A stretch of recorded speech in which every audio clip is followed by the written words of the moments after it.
Okay, welcome everyone. We are just going to start. I started recording as well. So we might share this depending on how it comes out because this is the first time that we're trying this panel option. So hopefully you all enjoy. We are the CLF Rocky Mountain Hub. The topic today is the low embodied carbon concrete panel, and we oh what happened? There we go. The agenda that is going to be for today is about less than 10 minutes of welcome introductions and introducing the panelists. And then we'll have the moderated panel with the structural engineer, general contractor, and concrete supplier. We will go over their bios and who they are. And then we'll have a Q&A session of 15 to 20 minutes, depending how much time that we have. But please feel free to send any questions through the chat function. And we will, depending on how many questions we have and how does it go, we might be able to unmute ourselves and talk and ask the question. Right now, please keep yourself muted throughout the moderated session, and then we can maybe move forward with that. So the CLF Rocky Mountain chapter is almost, I think, is our a year and something anniversary. So we started last year in person, and the co-chairs, we're the co-chairs. I'm Victoria Herrero Garcia with Ambient Energy, and Matt and Jim are here if you want to introduce yourselves. There's Matt waving, but and Jim of the waving too. Okay, so we're here to help improve the market, or not improve, but help embody carbon reductions within the Rocky Mountain region. So we're here to help to hear your voices and see what can we help you with, and how these sessions can be more productive for all of us. So what is the Carbon Leadership Forum? For those not familiar, it started in the University of Washington, and it is kind of like a nonprofit branch of the University of Washington.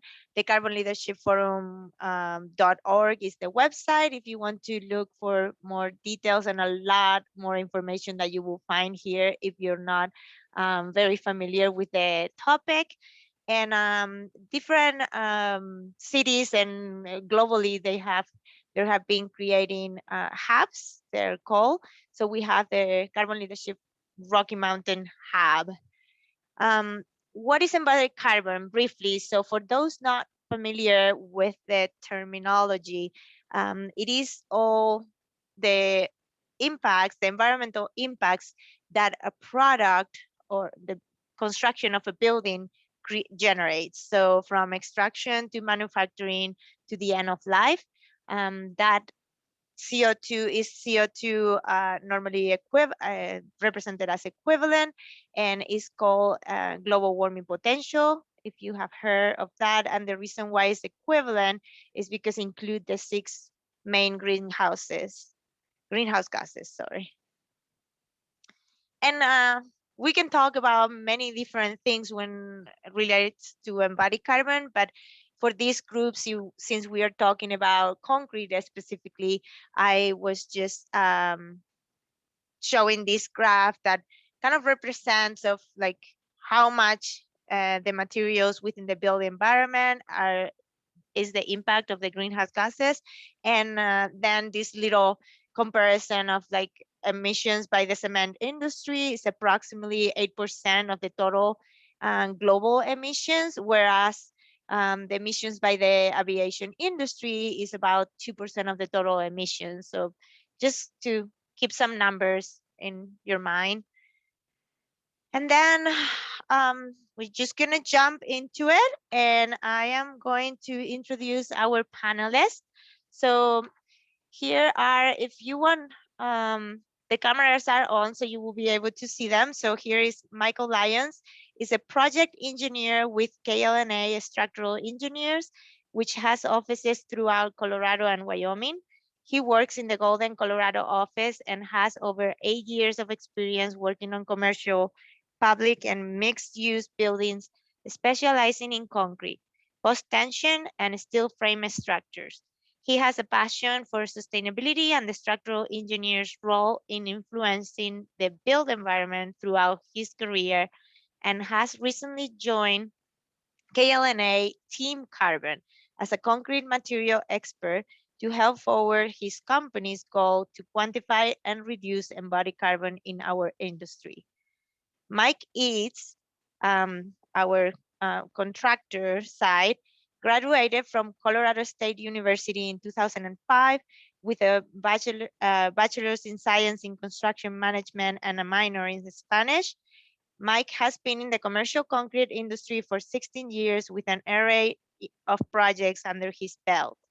Starting in concrete, he worked for 2 years in ready-mix concrete operations, managing operations for large commercial construction projects. Mike then moved into a self-performing concrete role where he worked on 80 million cast-in-place concrete as a project engineer and a project manager in a wide variety of project types. Mike currently holds a position as a concrete project manager with GH Phipps, overseeing various cast-in-place commercial concrete projects, totaling 95 millions. Mike also has been a member of the American Concrete Institute Rocky Mountain chapter for 10 years, in which Mike serves on the board of directors of the Rocky Mountain ACI, as well as the chair of programs. And last but not least, Matt McCombs, he's representing the supplier side, and he's a ready mix technical services manager for Martin Mariera's West Division. His background includes working in various capacities in the ready mix and precast concrete and cement manufacturing industries over his 20-year career in construction materials. He is currently NRMCA levels 2, 3, and 4 certified and holds a Bachelor of Science BSBA concentration in operations management from the University of Delaware. Welcome, everyone. You can unmute yourselves. And I'm going to stop sharing so we can all see you. And we're going to start the panel with a few questions here. So Mike, starting with you, I think I'm going to refer to Michael Lyons as Mike and Mike Eads as Eads. So I don't see your unmuted, Matt and Eads. So if you want to unmute yourself. So Mike, how often do you have embodied carbon reductions conversations in your projects? So I think the reality of where we're at right now is that we're still seeing this come up fairly infrequently, but definitely kind of a change, a noticeable increase over the last year or so, and a noticeable increase in ones that are starting up like right now that we're in early phases of design and seems to be coming more and more in like kickoff meetings and things like that. I know KLNA internally, we've started to work to try to reduce embodied carbon as a company. So a lot of new projects that we're involved in right now, we're actually trying to bring it up. So that makes it kind of a loaded question because we're trying to bring it up on any projects we see that there might be an opportunity to do so, starting or moving forward. So. Thanks. What about you, Eads and Matt? On our side, on the contractor side, we see it fairly limited. This doesn't often come up unless it's fairly specialty, either dealing with high qualification of lead projects, or there's just a desire from the owner or builder to push for, I guess, more of a reduced carbon footprint overall. And then we've experienced it a little bit, but it's not very common on our side of things. So we're hoping to change that. Yeah, and unfortunately, on our side as well, we haven't heard about it very often, but a little more frequently here, maybe the last year. So I could think of 2 jobs in the last 8 years where this has come up specifically. I'm not referring to something that may have had lead requirements, but just something where they're asking for the reduction in embodied carbon. That being said, we've anticipated that this is going to be a growing requirement in construction projects in the future. So we've been working to get ourselves in the position to have the types of mixes that will achieve these goals and meet some of these steeper requirements for reductions, so we can be ready when the time comes. Thank you.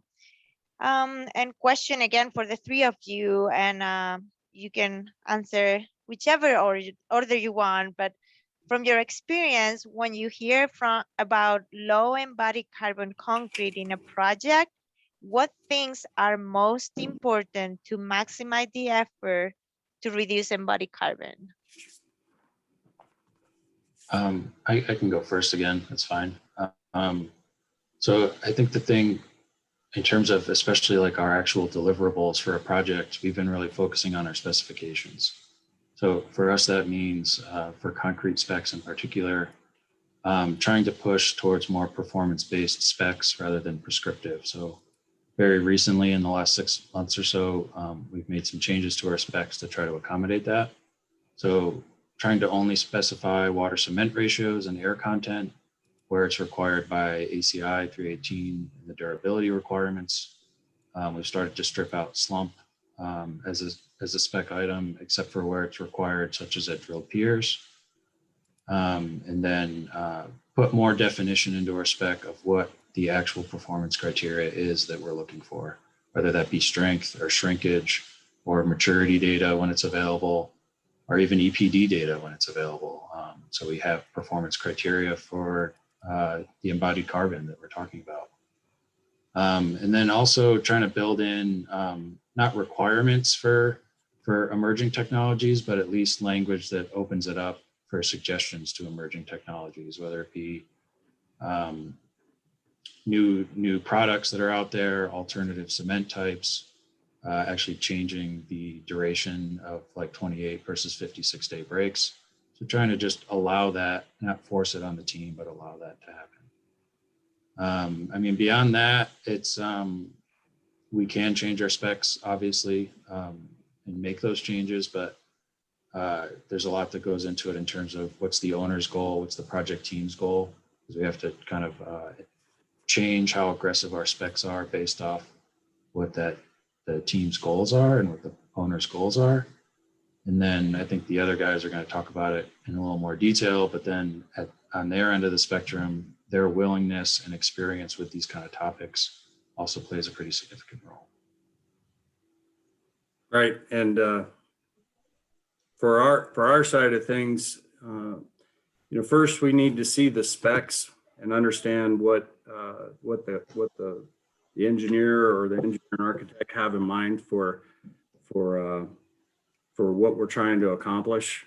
Sometimes, as Mike said, they're in the process of their specifications with regard to this are very much set up to allow a lot of flexibility. Sometimes you may see specs that aren't, but that's the key first, is to see what the specs say, what they will allow, and we'll know where to start and where we can go from there. Then we just have to balance between those requirements, what mix designs we can bring up, what the other expectations are, and then also keeping in mind the competing goals of project schedule. Perhaps there's some things that need to go faster and some others that need to go slower, and that'll determine where we can make the most impact. But the goals of the project ultimately determine what modifications can be made, and if all parties involved, they just have to be actively committed and maybe some compromise, and then we can maximize how much embodied carbon we can reduce. The other big piece of this is all the mix design considerations, including strength, depending on what supplementary cementitious material we're going to try to use. Your strength may be compromised at 28 days to where you need to push more towards 56 days. Also, if high early strengths required, you usually can, your amount of SCM you can use is limited because your early strengths and set times are going to be slowed down a little bit, again, depending on which ash you use. And I'll talk about that a little bit more here in just a second. And then again, I said set time. Some ashes, if you increase beyond 20, 25, 30%, your set time can increase by hours. And in the case of flat work, that won't be something that you can do because we have other issues that we would face, but then there's other applications on the job where we can do it. We just have to find those and maximize whatever we can do. Another thing to consider is what is available. Depending on different times of year, different materials are either plentiful or they're hard to come by. So we have to, just see where we're at in terms of Colorado and what the plant we are using currently has, and then figure out what we can do. But just some general statements about fly ashes to benefit everybody on the call, regardless of what you use. I'll say fly ash and pozzolans. So that would include more things like volcanic ash, metakaolin, and products like that. But regardless of which ones you use, it will slow your set time down. The more you replace Portland cement with these materials, the more it slows your set time. The longer concrete is plastic before it has set up, the more issues you can have with change in temperature, slowing set time, drying out. And when it dries out, for instance, the surface dries out, it'll crack. You have delayed early and later age strength gain. I'd mentioned flat work a few times. It's not ideal for flat work in high replacement percentages. And I'll say over 20%, at least not in Colorado. The climate here is a major challenge that I can touch on a little bit later. Thank you, Matt. Yeah. Let's hear each Sure, go ahead. perspective on this too, because we can cover a lot with all these other options, but so each from, and I think Matt has covered already a lot with the strength and things, but okay, so you get the specs, you have the supplier, so what do you think about low embodied carbon in your project? Sure. Matt touched on a lot of good points that we deal with as contractors, but it's growing that plastic state when your concrete is basically vulnerable to the elements is a big risk for us when dealing with this. You think of your typical Colorado afternoon, hot, dry, windy, or sometimes cold, dry, windy, seems to be kind of the themes that take off with that. And it's our world is one of cost and schedule. So a lot of times trying to push to make sure that you can, for example, in high rise, strip the floor below and set on top of that concrete that's hard enough so you can keep climbing vertically up a building. That's a pretty big concern. So we have limitations as well. 20% was mentioned in the fly ash. That's kind of our magic number. We've seen almost a sticky effect when you try to trowel concrete when you're above 20% fly ash. Now, I have done a project with high volume fly ash, 50%, but in vertical applications only. That comes with a pretty significant risk. Your strengths all depend on your 24 hours and your 56 days. And a building can be very far, 60 or 56 days in. So I have done it before. It's spooky because you take a lot of risks, but there's other ways I see on the contractor side. Luckily, the science of concrete allows for additives, admixtures to kind of combat and overcome these kinds of things. But Matt mentioned availability of materials. Fly ash is becoming a little harder to get, it seems, each year, just with the changing environments of firing those plants. Especially for Colorado, a lot of it is imported. So That can be a challenge for a contractor on that front. And then usually any kind of mix with less cement is a little harder in our world to finish. Flat work for sure.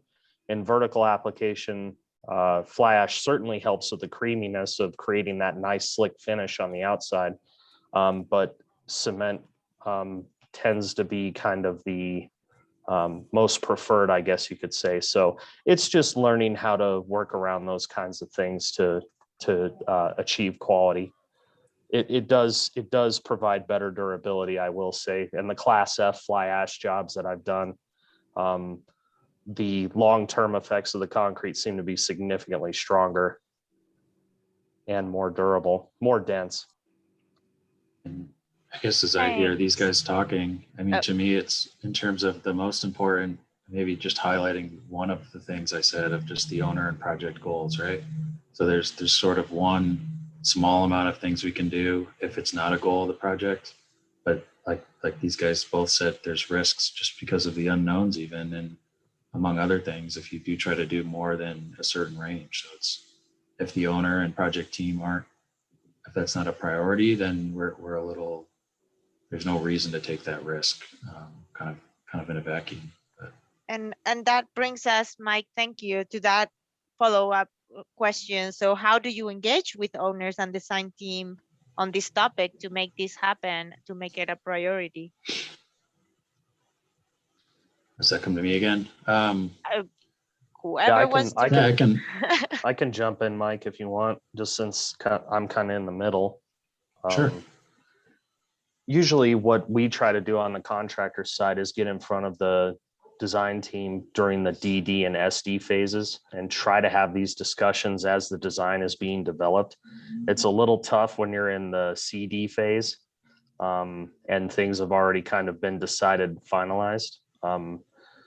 It's a big push for us to do that then and try to engage, find out kind of what Matt said is the goals. If this is in one of the top 3 or 4 goals for the owner and the designer to push for embodied concrete, there are, I guess, carbon, sorry, I didn't mean to say concrete. Then that's something that we just need to take a look at. Okay, now we're going to set the bar for certain fly ash percentages, we got to look at time of year that we're pouring. That could play a big factor into this kind of thing. But I would encourage owners not to be afraid of it. It's we are, all of us on this call, on this forum, are good at adapting to change, and every year there's a new challenge. So it's not something, even though we kind of started off with the cons in this discussion, I would say that it's not something that everybody should go, oh, it's too risky. We deal with risk day in and day out. So the challenge is a worthy one, and I think it's a good mission, all things considering. So we just want to get in front of it early so we can make those decisions prior to the design getting too far, and then we have to do a do-over. Yeah, so excellent points, and I agree, because you shouldn't be afraid to tackle something like this. It's very doable. Given enough time, we can come up with a solution to meet just about anything that either Mike Eads or Mike Lyons could come up with. It's the fact that in a lot of cases, I don't know what the figures are specifically, we'll say about 90% of the projects in the US, this is not talked about.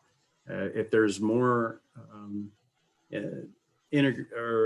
collaboration between the people who make the concrete, the people who build things with the concrete, and the folks who design things out of concrete, we can come up with what we need given time. So definitely not something that should be shied away from. And to add from our standpoint, again, rarely, we may be approached by the contractor to talk about, we're looking at this job and it has an either lead or lower embodied carbon, and we need your input on what you can do. What kind of mixes do you have that might be able to meet these types of requirements? And otherwise, KLNA approached us last year about talking on this topic and what kind of things we could do locally. Other than that, haven't had discussions in the design phase of a project with anyone. Yeah. Yeah. So I think these guys have kind of hinted at it some, but that was my big thing for this question is, like back to question one, most projects aren't talking about it. So in terms of engaging, someone just needs to say something, right? It's not something that even comes up on projects right now. So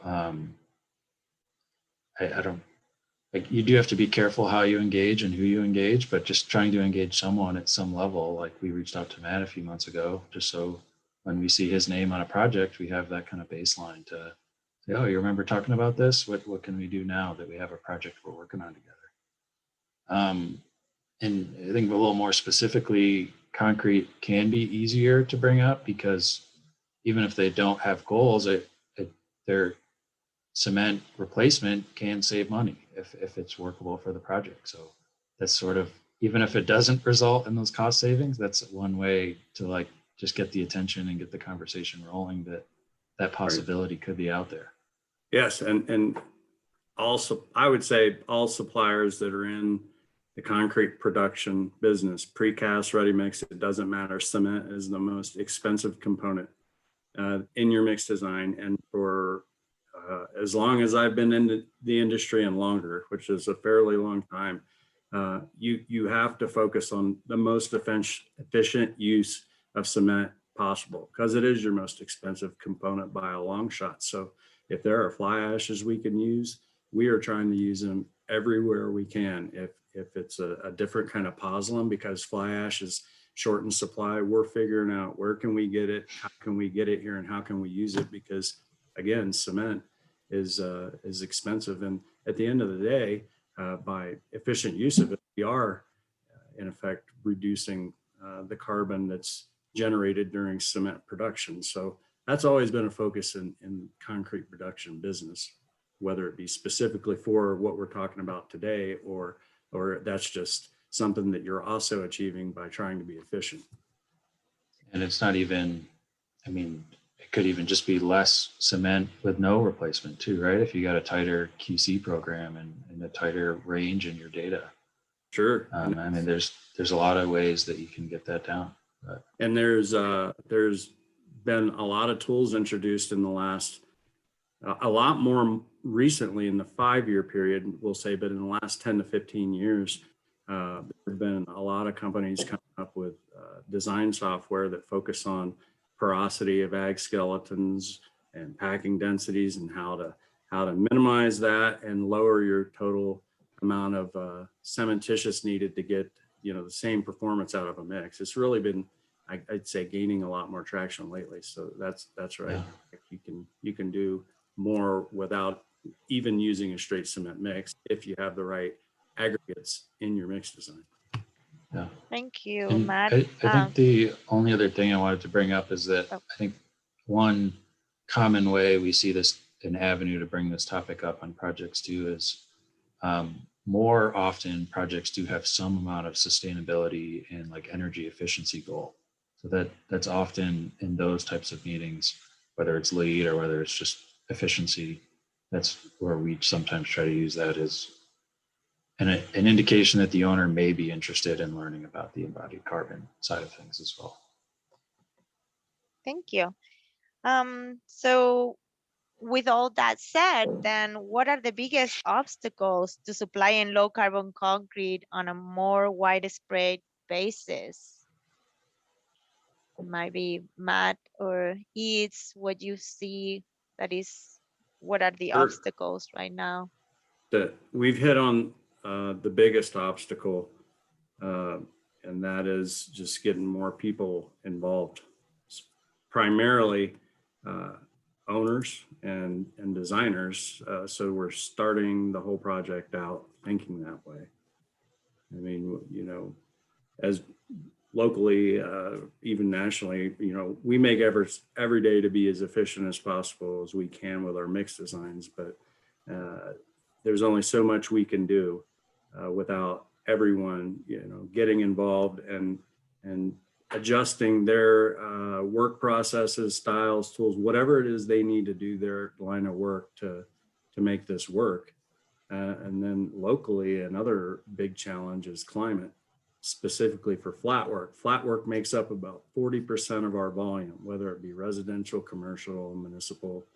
And when you start to do things that increase the set time of the concrete, like if we used a lot more fly ash than normal, or did something like that, it opens the concrete up to some damage that would, in a lot of cases, probably the owner would probably take a look at it and ask the contractor to tear it out and replace it, and then that would be counterproductive. So, until a lot of groups can get geared up to manage things like that in a climate like this, it's going to continue to be a challenge. And then the last thing would probably be when we're talking about using supplementary cementitious materials is the availability. Power plants get shut down when wind energy can meet the supply needs of the grid or other renewable sources. During the wintertime, there's a lot of Class F fly ash available, but they don't have anywhere to store enough of it so that there's plenty to use in the summer. Because, well, I won't say summer, let's say the warmer construction season, because when state highway projects around the local states get fired up, they almost all use Class F fly ash. So you come into summertime and we're on allocation. We can only get so many loads a day, and we use everything we can get because we're cut back from what we would normally have. But the key at the end of the day is that we all get on the same page and start designing things with this in mind and getting everybody used to it, and then I think we'll be much more successful at achieving some of the targets that have been set forth. Thank you, Matt. Eats, what do you think are your obstacles? Obstacles for us are performance mixes is primarily where we would get in a little bit of trouble on this kind of thing. When you're thinking of like a post-tension structure and you got to flip a floor every 48 hours, you're pouring and then you're pulling cables usually next day or 2 days, trying to achieve a 75% strength on concrete in 2 days in order to stress the cables. That is a big challenge for us. And just kind of I guess you could say the nature of the market that we're in right now. This market brings a lot of outside developers who want these projects up and running very quickly, especially in the multifamily markets that we work in. Schedule is king. So to me, it's convincing the builders of these, or I guess the companies who want the project built. It's education. It's what are the benefits you're going to reap from this, and they need to be weighed. I personally don't like going down construction routes where I'm using super aggressive mixes that don't have longevity in mind, and 25 years later the structure needs to be demoed or modified or retrofit.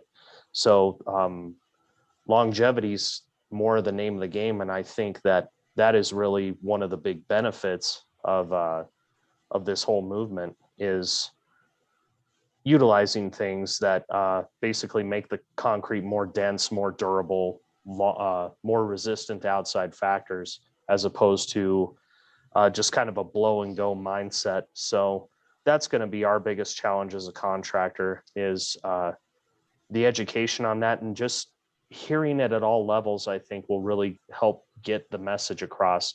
If the contractor and the engineer and the supplier are all speaking the same language on this topic, you can't help but to question, is this something I need? So I think all of our teams pushing for this will help kind of overcome some of those hurdles that we're seeing. Thank you. And Mike, do you want to add? We have a couple more questions. Yeah, I think I'll just add quickly that I think for us, we're kind of on the opposite side of things to where I think Matt touched on it some, though, that like we'd love to see the concrete supplier on early, because I think when they're not, which they frequently aren't, even on a design build job, it just limits what we can do with our specs, right? We have to be more conservative in our spec writing so that Even though I have talked with Matt and I know what maybe his capabilities are, I can't write a spec that's only going to work for Martin Marietta, right? So that's, I think, the biggest thing for me. Thank you. So the next question, kind of, you all have mentioned this already somehow. What communication issues are unique to low embodied carbon projects? And I have heard like the owner developer or needs to be kind of on board with timing, for example, like increasing the timing. Um, Mike just said also like making sure that the design team brings a supplier to the table early in design. So what else? What other communication issues do you feel like are applicable to this topic? Mike or Eats or Matt?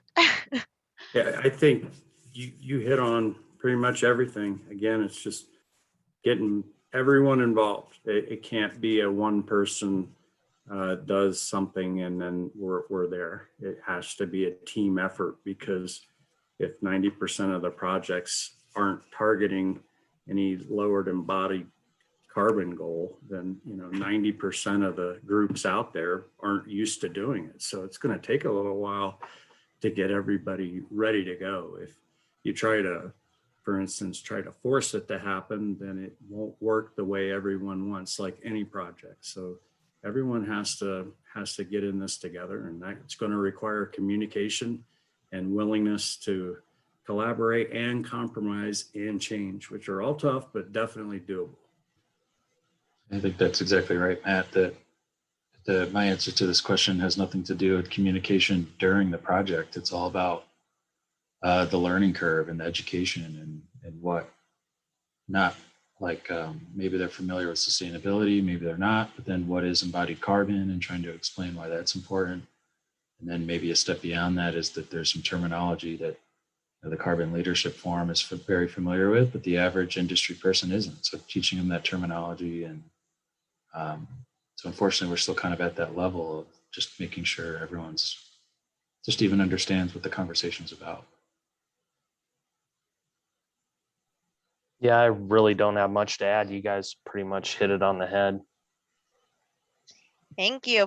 So that brings us to our last question from the panel. So after all this conversation, how do you feel you can transform the industry and push low embodied carbon procurement for all projects that you work on? I'll jump in if I may. This kind of reminds me of, it seems like every 10 years in our industry, we get a new kind of movement in the industry. It was LEED 20 years ago. It's lean over the last 10 years. And it's really just kind of preaching that mantra and changing the culture. We do this a lot in the contractor world with safety. When you have, let's say, a hiring wave comes and you got a lot of new people in your group, it's basically repetitiveness and just kind of preaching what it is day in and day out. And it starts to just become routine. And I really think if we're pushing the low embodied carbon procurement and methods, and they're hearing it day in, day out, it becomes routine. It becomes part of the standard. And then that really pushes the movement forward. It's the same as introducing any kind of culture change to any company, is really how I see this really taken off. Is that's how we transform the industry. It needs to be heard on all levels. I agree. For us as a ready mix supplier, our primary goal as a supplier is provide our customer and ultimately the owner with what they need, what they want, and what they expect. Otherwise, the project doesn't work. For us to accomplish this and just continue to push for low embodied carbon concrete, we have to continue to use Portland cement as efficiently as possible, which we do. Can we target more? Can we get more aggressive? Absolutely. But again, I can't stress how important it is for everybody to be on board with it and ready to make it work. And then we're going to, and it's always this way with any business, you're going to continue to evaluate your process, and as new materials and methods become available that they can give us an advantage here, we're going to study them and understand them and see what we can implement where and make it work. So for instance, we've been utilizing water reducing admixtures for a long time.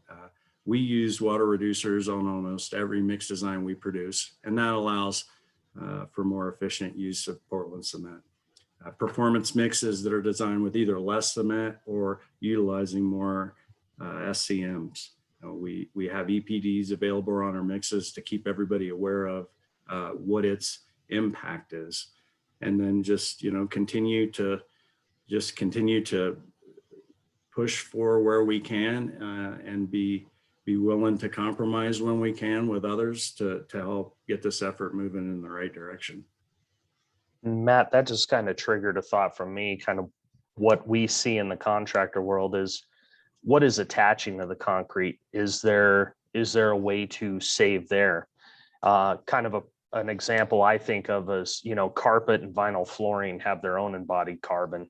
A lot of manufacturing process in those styles of products. We have had great success with doing polished concrete, so you don't need those kind of flooring systems. And then you get kind of the best of both worlds. You get a very durable product. You can introduce a traction element during the honing and polishing process, so you don't get any slips, trips, and falls. But then you're not gluing layers upon layers of different things on the concrete. And you're reducing the material overall. It's kind of the philosophy of the exposed ceilings, where you're not putting grid ceiling and you're leaving the concrete underside of the deck exposed with all the ductwork showing.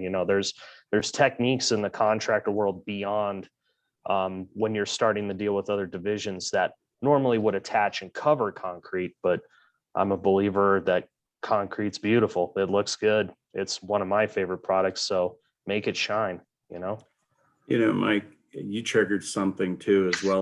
I think possibly bringing up a tier there.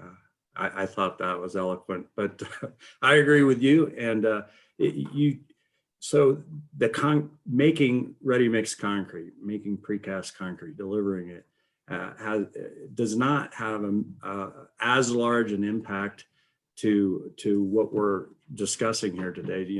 Creating CO2 as compared to a lot of other things, including lumber, plastic, steel, and things like that. So really, the more concrete we can utilize over things like that, the better we're going to be. Overall, it's such a small part of a lot of different things. It just takes everybody, and that would include other industries and other methods of building and transportation to do the same thing we're talking about here today. There's a lot that needs to be addressed, right? Not just it's things even in concrete, using recycled content rebar instead of fresh virgin mining material. It's like 5 or 6 times more carbon when you're pulling it from the earth than when you're recycling it. Contents are around, I want to say 98 or 99% are what I see when I fill out lead stuff for rebar reuse. So it's a very valuable tool there, is that combination of using recycle within, not just our product. Okay, guys, thanks. It's great conversation, but I think we are racing a little bit, and we have a lot of questions here too. And I want to hear a final thought from Mike as well on this question, and we will move on to the questions from the audience.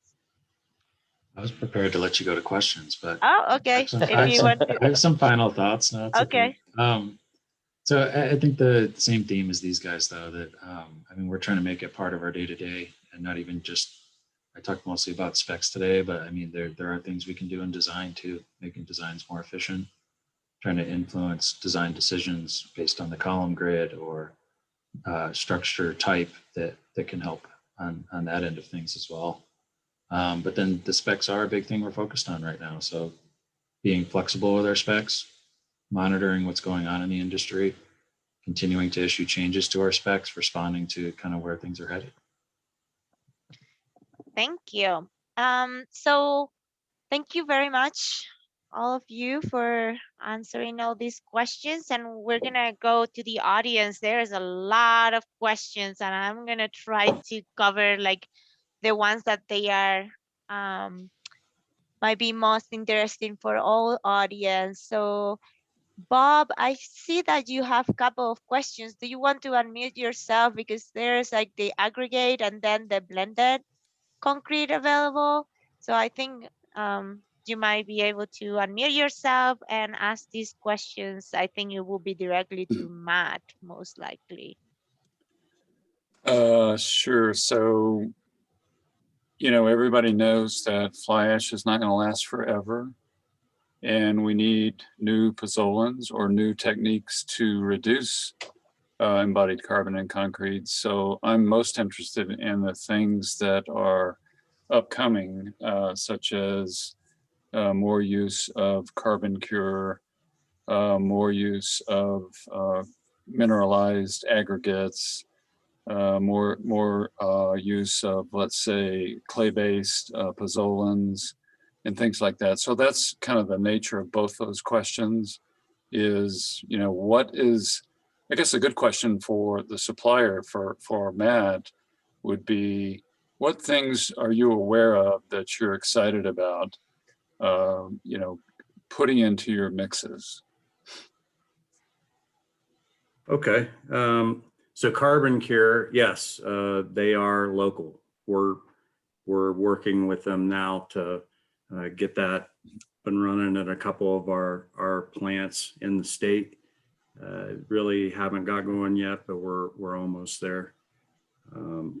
Know a little bit about it. We've not used it yet, so I can't speak from experience, but we've got a nice plan laid out to where we're going to figure out how to utilize the ideal amount for our local materials and see how that turns out. I'm not 100% positive what you mean by mineralized aggregate. How would that differ from, you know, a mined sand or a mined granite? Well, that would be one of the Carbon Cure products, I think, is a Okay. mineralized aggregate. It's got additional CO2. It actually stores carbon dioxide. And then there's a product called Blue Planet in California that is a similar product that has high CO2 content in the aggregate. It's it is kind of like the aggregate is I call it like an M&Ms. So it is the aggregate is covered by the CO2. It gets kind of like a shell. I see. Okay. So then as far as additional mineralized aggregate, no, we're experimenting with Carbon Cure. The clay pozzolans that are available to us, at least through the supply network we've researched, get trucked in from Georgia or possibly somewhere far away from out of state. And we only use those for when it's absolutely needed, and that's production of high strength concrete. There is a volcanic ash that's been mined in New Mexico, and they have a production and processing facility in Pueblo. And we've been using that for several years and have had a lot of great success with that. And we're starting to see more people call us and say, hey, I've got a source of volcanic ash and I heard it's great in concrete.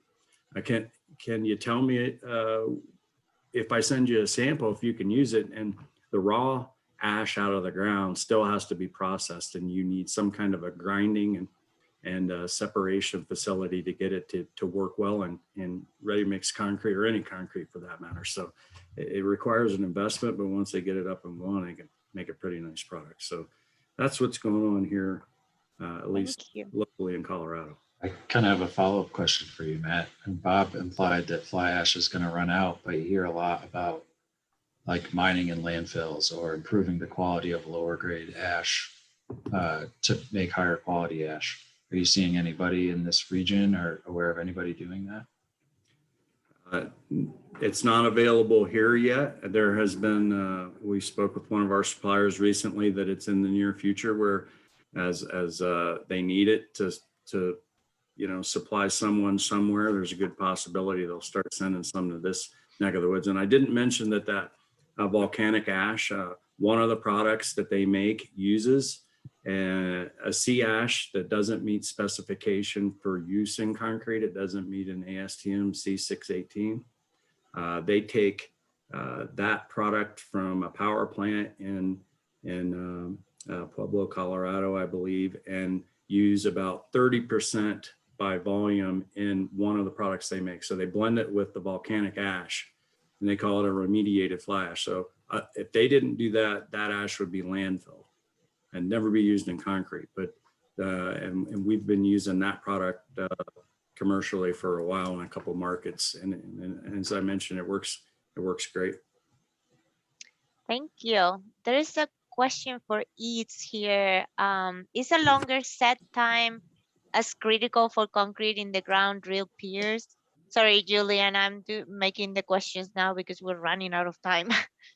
Eats, so did you hear the question? Usually, usually in drilled piers, you can keep rolling because you're not loading them for a while. So I would say in that application, longer set time and duration is not necessarily a worry. If you are doing kind of the first thought that comes to mind is if that's where your stair and elevator cores are going to be setting on a pad, you can go pretty quick on that, but more times than not, we have to adhere to cylinder break tests at 7-day anyway. We usually do a 2 or 3 day break if we know we need to move quicker. And a lot of times with the ready mix suppliers in town, they tend to exceed strengths by 1,000 psi all the time. So that's really the buffer they build in for their own protection and performance. So I would say that doesn't affect me that much in that application. Thank you. There's a question by John Belkovich. I hope that I said it right. Is that always true? So this will be for all of you. Like you have seen savings on all your projects if you do have a reduction in cement. Do you have a cost reduction as well? I guess I'll jump in. We brought that up earlier that Matt and Mike both kind of said they see a cost reduction on their side. In the contracting world, it depends. Not always. If we have those longer set times and we're running heaters in the night, we're running overtime with finishing crews, we're having to revert to, let's say, a wet cure as an additional requirement. That's really burdensome versus a spray cure. There are certain things in the contractor world that will just cause your overtime to go through the roof. And then you're growing your schedule, which impacts all your overhead and impacts all your general conditions. So it can grow exponentially. And in my world, the cement could still be cheaper in that application, but now my labor costs are offsetting that. So there's a trade-off is kind of the way I see it, but there are things that you can offer that, a polished floor is more expensive, yes, but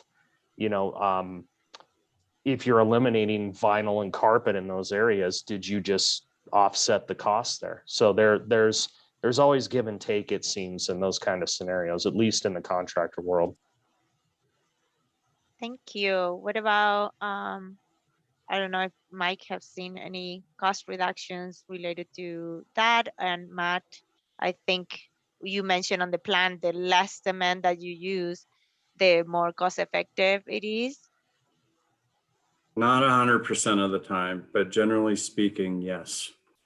There can be other factors, for instance, how far away it has to come from that may take a less expensive material that otherwise normally would save you a little bit of money replacing cement with it, but you're hauling it in from really far away at the last minute because somebody just ran out of something, and then that's not the case. So I'd say, generally speaking, yes, it would, but not always. Great. I guess I would agree. It's a theoretically you can save, but I'm a structural engineer, so I'd be calling Mike up and Matt up to say, hey, am I actually saving or not? There's an interesting question here by Alexis. What are the costs for a plant to develop and test a new mix design. So you get to with Matt, you get with the design team. Mike has told you what they want in the specs. And then it's like, is that going to work? And what is the global warming potential of that mix? How quick can you generate an EPD and test that mix? And maybe how much notice do you need? Yeah, that will be good too. So to develop a new mix and test it, you're going to have a lab run all the tests for you and then give you a report that you would use. I mean, we have a lab in-house, so it's a different cost for us than if we had to pay someone to do it, but it's still, you know, you're going to spend a couple $1,000s running a lab trial. And then from you can usually do the lab trial pretty quick, but if it takes, you know, if it's a mix where you're expecting your target strength and not just target, not just the F prime C, what it's supposed to require on the job or achieve on the job, but the required over design by ACI, you might have to wait 48 to 56 days for this to happen. Now it's a lot of time, right? So that's one of the things I was referring to, the need to be involved early. So you can have this ready to go before the project starts, and then we're not holding anybody up. But I can't read the question, and I don't know if I answered everything that was asked. Yes, I'm and glad. I think we're gonna have to be conscious of everybody else time. We are out of time. If anybody is willing to stay for a little bit, I don't know if our speakers can stay for 5-10 more minutes. It's Matt, Mike, are you okay Yeah. with staying with a little bit longer? Okay, so Sure, whoever wants to Sure. whoever wants to stay 10 minutes, we will not go more than 10 more minutes. For all of other people that needs to jump off, thank you very much for joining today. And here is I just shared the screen with the links to sign up for our mailing list. And we also have now a LinkedIn page thanks to Jim. And you can always email us as well if you would like to have any other input or comments or questions. We're going to try to answer whatever questions are left.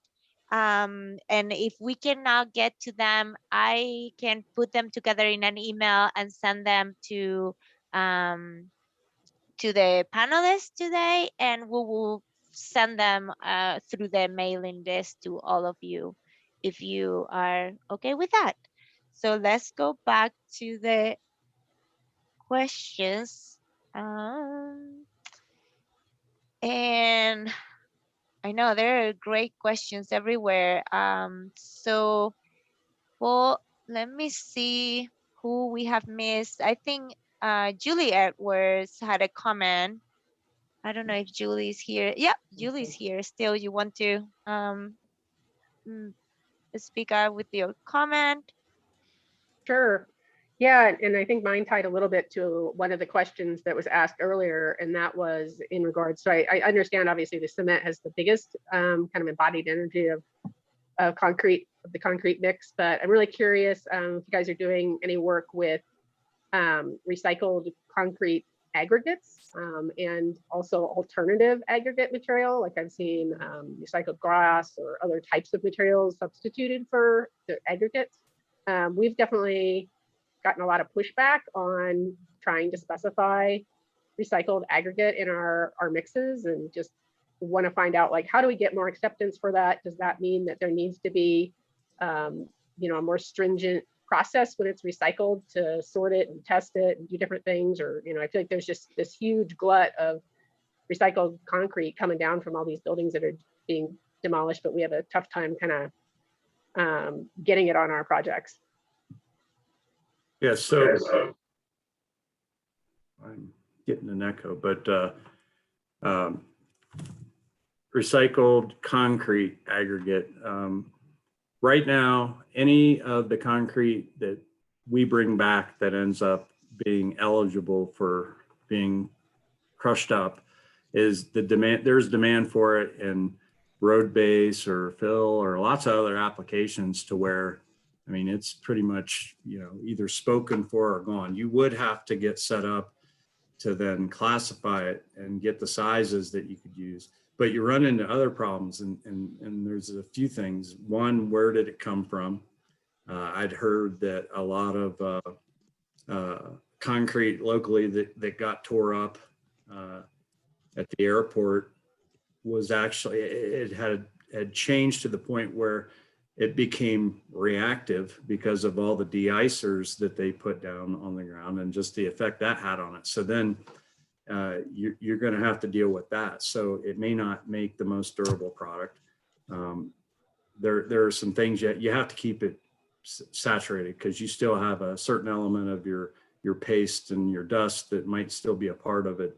And during the winter, it would, you know, I mean, I know we have a lot of good weather, but that would be a major challenge because then you're dealing with a portion of your aggregate that's going to be frozen and you can't use it. So there's a lot of little things, but there just hasn't been enough of it available. Oh, one last thing is you got your sand and your 3/4 ag and your pea gravel that comprise a majority of your mixed designs. Does your plant have a bin for this? Because there won't be enough to use it in everything. So a lot of plants have three aggregate silos. The new ones all have more, but you know, I wish we had the money to put up all new plants, but we're dealing with a lot of older plants, and so is all the other suppliers, and then you don't always have a plant near the project where you could do it. So it could definitely be used. It's just having the supply, being able to process it right, and then having a plant that can use it, that's close enough to the job that you're not hauling concrete from too far away and kind of being counterproductive. Have you looked at using recycled glass at all? You know, some of that's been looked at in the lab, but again, having a source that's plentiful enough that you could you know, stockpile it and well, first know how to use it and stockpile it, and then have enough to run enough volume of concrete to supply the need wherever it's at. You know, like cement plants would burn tires, and one of them locally was getting set up to do that. They could not find a big enough supply of tires locally to keep to feed the kilns for more than a couple days, right? So then that was a problem. So it's just about having enough of what recycled material we're discussing to use it, you know, enough of it anyway to make a difference. Every little bit counts, right? I should say enough of it to run consistently and continue using it. I ironically was reading ACI 301 and came across the section on recycled aggregate today that I copied because I thought it was funny, because it says, unless otherwise specified, aggregate derived from crushed hydraulic cement concrete or other recycled aggregate is permitted if documentation required by the engineer is submitted and its use is accepted. So it's kind of one of those classic ACI sections where a lot of structural engineers are going to be look at that and they're going to be like, I'm not messing with that. It's putting all the impetus on me, right? To say, submit the documentation I need and I'll accept it. So it is allowed, but I could see some engineers out there maybe being resistant just based off how that's worded. Thank you all. I see another question by Julian too about the EPDs, if they're available for the Rocky Mountain area. If you go to, I don't know if you're familiar with the AC3 tool. So it's buildingtransparency.org, and you can create a free account there, and then you will be able to see different concrete like ready mix, precast, and different options for EPDs is A1 through A3 only, so doesn't include construction and end of life. But you can find there the average for the national ready mix as from the National Ready Mix Association based on the local area. So with that said, I need to jump off the call at exactly 5:10, no more. So I just wanted to thank you again, all of you, for participating.